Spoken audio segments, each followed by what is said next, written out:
माझ्या शिवसैनिक बांधवांनो भगिनी मातांनो, हुकुमशाहीला ज्यांनी पहिली मशाल लावली त्या वॉर्डात मी आलेलो आहे आणि मला माझ्या समोर ही धगधगती मशाल दिसते. लढाईला तर मी उतरलेलो आहे आणि माझी ताकद तुम्ही आहात. रमेश आपला कुटुंबीय होता आणि रमेशचं जे कुटुंब आहे, मग ऋतुजाता आम्ही आहे, या सर्व कुटुंबियांची जबाबदारी तुम्ही फार चांगल्या पद्धतीने काळजी घेऊन पार पाडत आहात. त्याच्याबद्दल मी तुम्हाला खास धन्यवाद द्यायला आलेलो आहे.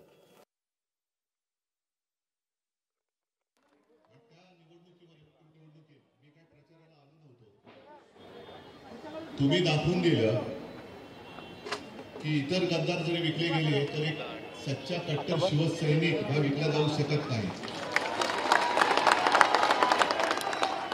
आणि हा भारतीय जनता पक्षाचा जो काही नालायकपणा सुरू आहे, पक्ष फोडायचं, घर फोडायचं आणि सत्ता मिळवायची, ही सगळी गद्दारीची कीड, त्याची मूळ जी वृत्ती आहे, मूळ जे करणारे आहेत, ती हुकुमशाही वृत्ती या निवडणुकीला आपल्याला जाणून टाकायची.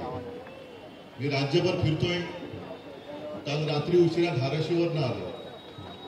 2 दिवस धाराशिव मतदारसंघ हा फिरत असताना मला जो अनुभव आला तसं सगळीकडेच फिरतोय. रायगडमध्ये फिरलो, कोकणात फिरलो, बुलढाण्याला फिरलो, संभाजीनगरला फिरलो. आता 2 दिवसानंतर यवतमाळ, वाशिमला जातोय. पण सगळीकडे हेच चित्र आहे. जिथे जिथे जातोय एकतर सभा मी अशा शाखा भेटीच ठेवले. आता सुद्धा ही शाखा भेट आहे. शाखा भेट म्हटल्यानंतर एवढे सगळे सैनिक जमत असतील तर सभेला किती येतील, आणि सभेला प्रचंड प्रमाणात येणार असतील किंवा येणार आहेत तर निवडणुकीत काम करणारे किती किती किती पटीमध्ये असतील याचा विचार केलेला बरं. आणि ज्याप्रमाणे गेल्या पोटनिवडणुकीत आपण एकटे होतो, म्हणजे बरोबर आपल्या काँग्रेस आणि राष्ट्रवादी होतीच, पण एकटे मी एवढ्यासाठी बोलतो की आपला पक्ष फोडला होता. त्याही वेळेला ना भाजपची ना मिंद्यांची ही निवडणूक लढवण्याची हिंमतच झाली. आता त्यांना असं वाटलं असेल कदाचित की तेव्हा सगळं नुकतंच घडलं होतं म्हणून मशालीची धग ही जास्त होती. त्यांना आव्हान आहे की तुम्ही लोकसभेबरोबर विधानसभा घ्या आणि महापालिका सुद्धा घेऊन दाखवा आणि जिंकून दाखवा. आपण गेल्या वेळेला इकडनं आपले खासदार निवडून दिले होते. आता सुद्धा मी तुम्हाला उमेदवार दिलेला आहे ना.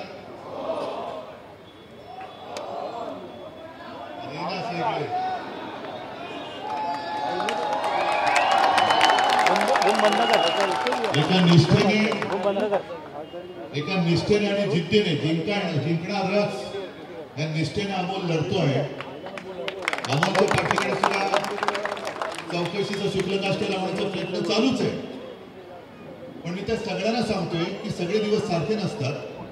आज तुम्ही आमच्या मागे लागलेला आहात, पण उद्या येणारं सरकार आमचं आहे आणि ते सरकार आल्यानंतर जे लोक माझ्या सैनिकांना त्रास देत आहेत ते सगळे माझ्या डोक्यामध्ये आहेत. त्यांना तर टाकल्याशिवाय राहणार नाही. असं जास्त मोठं भाषण मी काही करायला आलो नाही. भाषण करायला नंतर सुद्धा येईल.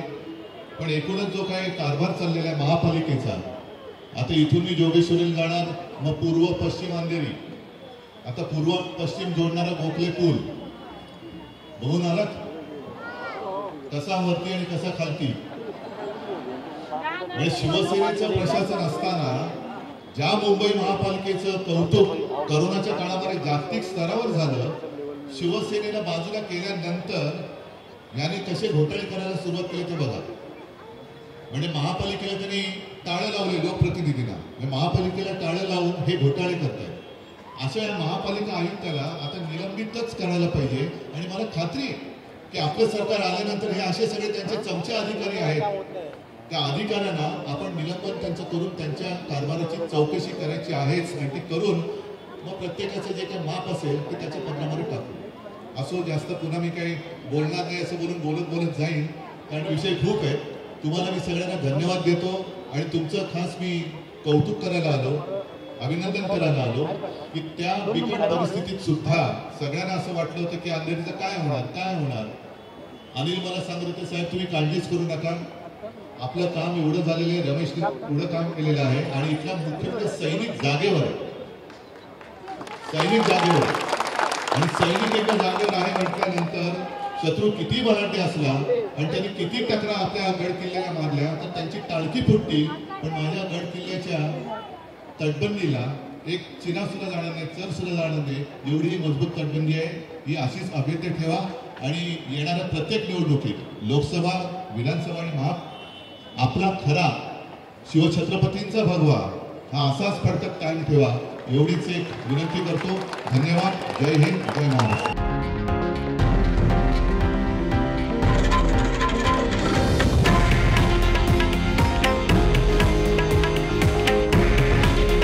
हे आहे देशातील नंबर 1 न्यूज नेटवर्क आणि आपण पाहत आहात TV9 मराठी.